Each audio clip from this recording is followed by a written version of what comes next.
1 week on from the terror attacks in Paris, mosques in London have showed their support for the 129 people who lost their lives and the many others who were injured. Special remembrance services were held today during Friday prayers to pay tribute to them and to show unity against the threat of terror. Ruth Sorko reports.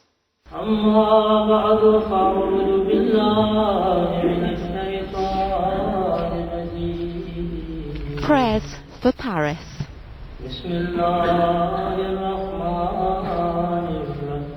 Our hearts go out to the families of the victims, and all we can do is pray for them. May God give them patience and solace in their hour of need. What happened there is just so wrong on so many levels, of course, and I think that the number one thing that we can tell them is that we sorrow with them. Standing united with the people of France, telling them, "Nous sommes unis."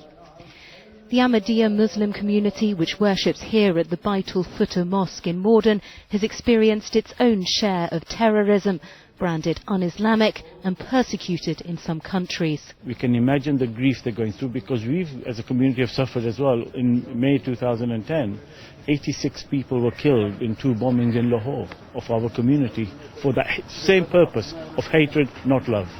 They're determined to broadcast the real meaning of Islam, inviting the media to Friday prayers ahead of a special remembrance service for the victims of Paris. And today they took out a full-page advertisement in a national newspaper. Is this a reflection of the fact that you feel it's difficult to get your message out there? It's difficult to get the message that Muslims do stand in solidarity with the victims of this kind of terrorist campaign? It is tough, especially since the atrocities and especially since some of the sensational stories that's been out there about the terrorists, about what Muslims are doing, about ISIS. So they've tarred us all with the same brush. Somehow that extremist message is going out.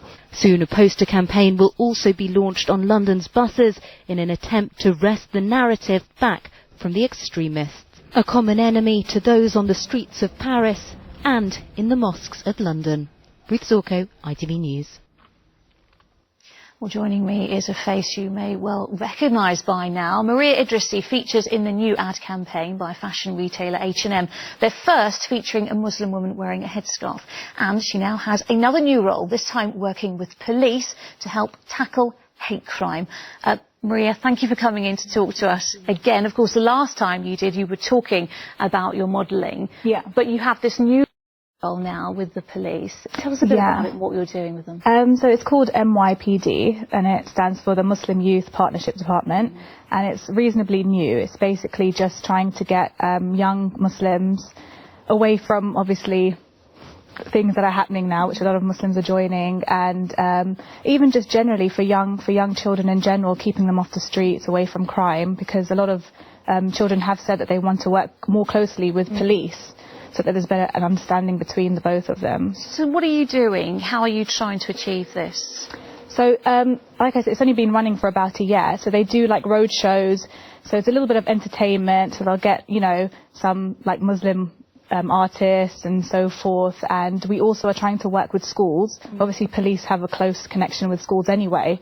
So we're trying to implement maybe in the future, hopefully, that we can get a compulsory subject within school, teaching like social and life skills, because obviously if a child's not from, a good home or being brought up, being taught things by their parents, at least in schools now, that they'll be able to implement those kind of ideas. You've been doing this, as you say, just for a little while now, but what's kind of reaction that you've been getting from young people you've been talking to in London?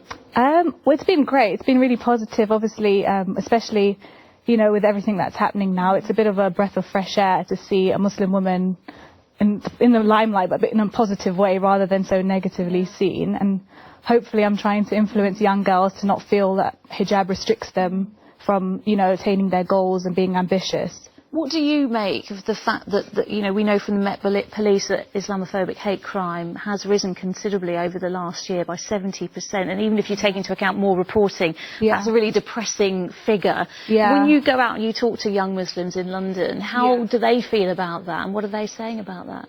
So obviously they do feel that there's not enough being done, and especially, unfortunately, when the media does always portray us in a one-sided view. So that's exactly what NYPD is trying to do. It's trying to have a close relation between police and the youth so that they can, forward whatever issues they feel and their problems and concerns, so that hopefully the police can do something about it in a more positive way. Well, listen, Maria, thank you so much for coming in to talk to us, and hopefully we'll be talking to you again in the future. Thank you.